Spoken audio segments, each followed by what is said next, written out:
Hello, everybody. Let's read some comments. You guys are awesome for sending in comments, so let's go. Here's a few. This is from Alexei Mansion.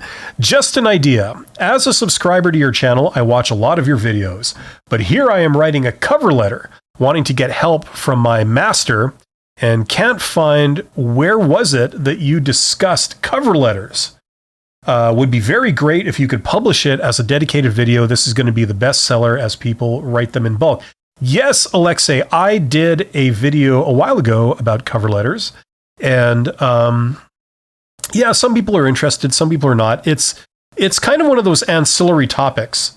So you can go check out that video. If you do a search for the company's expert and then write cover letter, and do a search for that, hopefully it'll come up. But listen, the deal is cover letters in most circumstances are really not that important, okay?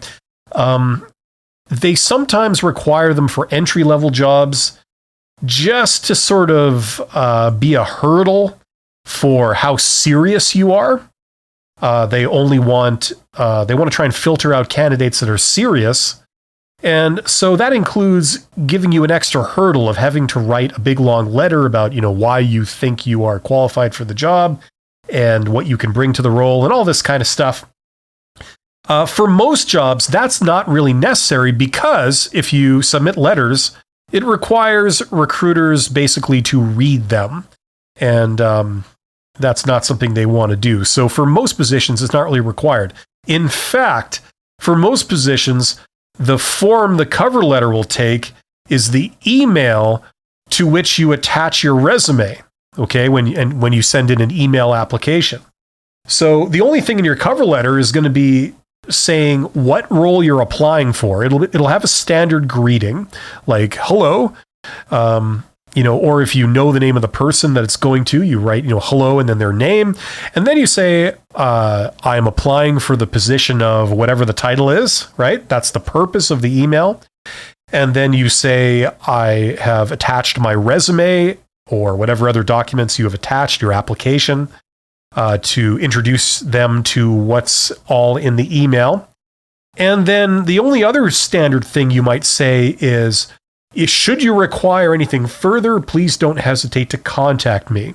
And then you'll have a standard sort of closing, which is thank you very much. I do very much appreciate your taking the time to consider me. Something like that. Thanks and best regards. And then your name. Okay. And then maybe your phone number or other contact information. So that's all that's really necessary. Okay. What you can do is you can go a step further and say how you satisfy all the posted requirements. You say, I have this, that you say you're looking for. So that's the reason I'm applying. I think I would be a great fit. And that should do it. Okay. There's really not too much magic to this. There's all kinds of theories out there about, what you should include in a cover letter. And, they might be correct some of the time, but nothing is going to be universally correct. Okay. The cover letter really isn't the most important thing. The most important thing is your resume and then your interview. That's basically what you need for most to get past most hiring processes. Okay, so thank you very much for Alexei. Thank you so much for sending that in. Okay, new one here. We have CD, and CD says, is it okay to say that I'm trying to get away from shift work if the new opportunity is a 9-to-5 type job? Thanks for all of the helpful info. Listen, the short answer is maybe. Okay, I know that's not very helpful, but let me explain. If they are employing you for a 9-to-5 job, on the surface, saying you're trying to get away from shift work, that's not the worst thing in the world. However, it might be interpreted as a red flag for a couple of reasons. Number one, you shouldn't take a job to get away from a different job. Now, between you and I, yes, I know that's what everybody does. But it makes a very bad first impression if you say that. Okay, that's the catch. You should take the job because you want to do that kind of work, or you find it more interesting, or more rewarding, or that kind of thing. You should have some positive reason for taking the job. Okay, don't say you're here because you want to get away from something, okay? Employers want to believe that you are excited about the position. I know that's a pretty tall order for some crappy positions, but it's true. You're looking for something that has steady hours, something that works during the day, something that involves dealing with customers or whatever it is. So those are positives. Say that rather than saying a negative, okay? One principle of job interviews is that you don't want to say anything negative in the entire job interview. You don't want to say anything bad about yourself, about previous jobs you've had, about coworkers, about previous bosses. Don't say anything bad. It's all positive. Just remember that, okay? The second reason why this might be bad, a more direct reason, is because let's say that they're hiring you for a 9-to-5 type job, but there's a chance that they could require you to stay overtime, stay late, come in on weekends, maybe come in on the evening because of high demand, something like that. If that's something that could happen, you are advertising that you're not the person for that, okay? By saying, I don't like shift work. I only want to work these hours and that's it. I have a problem working any other hours, okay? So whether that's true or not, that can also leave a very bad impression, and that can basically eliminate you. Okay, so for those two reasons, I would not say this. It's not the worst thing in the world, but it violates a couple of those basic principles, okay? So instead, say you're taking the job and you're excited about the new opportunity because of a bunch of positive things about it. That's what I would say. But thank you very much to CD for sending that in. Okay, next one here. We've got Ibra M. Ibra M says, I don't want to say this, but my college transcript does not look good at all. However, my GPA is 2.7. Sometimes when a company asks for my transcript, I don't send it because I don't know what to say if they ask me, why did you, I guess, get bad marks, etc. I went through financial and family issues, but who cares? Any advice? Thank you. Yes, Ibra M. Listen, okay, if you go to university or you go to college or you go to trade school or anything like that, and you have a GPA, okay, GPA of 2.7 is not great. It's passing, but it's not great. They may care about this for the first career job you get, okay? After that first job, nobody cares what your GPA was at school, okay? So that's the good news.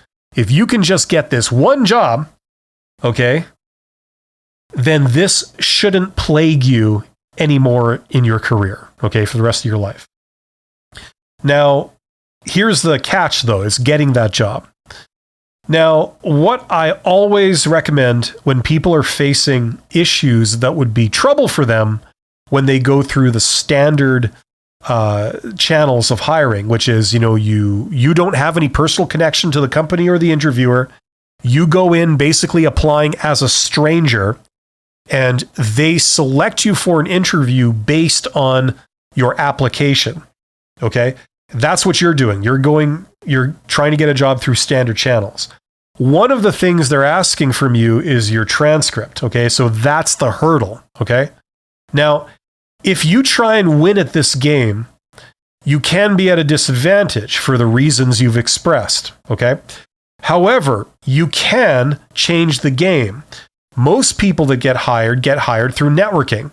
And if you want to overcome this disadvantage, okay, of perhaps not a great GPA and no one will listen to your justification of it or buy it, you can change the game. You can proactively contact employers.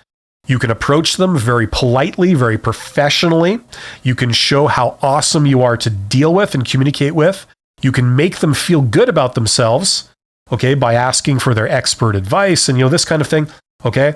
And that way, they will give you a chance. They will give you an interview based not on your college transcript, but on how awesome you were to deal with and the initiative you showed by reaching out to them proactively and doing it that way. Okay, you're elevating yourself above the crowd whenever you do that, because not many people do that. Okay.